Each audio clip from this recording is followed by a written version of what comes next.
backbench Liberal MP has taken the rare step of publicly disagreeing with the government on a key part of their plan to try and fight foreign interference.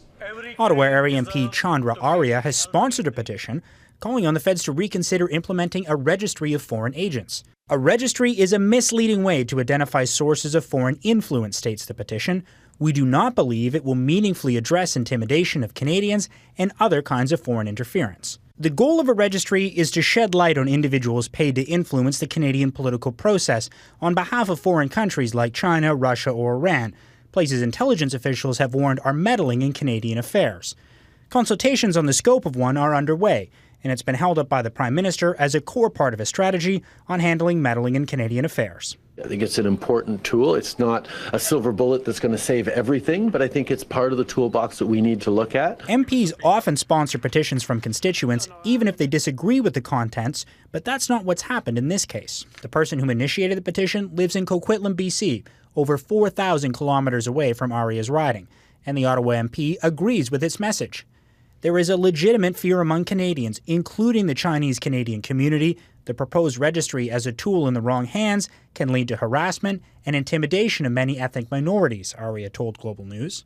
But some Chinese-Canadian community leaders believe raising concerns of racism is used as a shield against legitimate criticism. That's what the Chinese government has been doing, is raising the issue of racism to deflect any probing into their influencing of our Canadian society. Numerous national security experts and members of the Canadian Chinese community have been calling for a registry, something that already exists in the U.S. and Australia, as a part of a suite of measures the government should implement to safeguard Canadian affairs. It helps clear our name. Otherwise, we'll be forever living under suspicion that some Chinese Canadian politicians might be under the influence of the Chinese government. Right now, the petition has 400 signatures, and Farah, if it gets up to 500, the government will have 45 days to respond. So, Mackenzie, with the issue of foreign interference still at the forefront, what could be ahead this week as the House returns?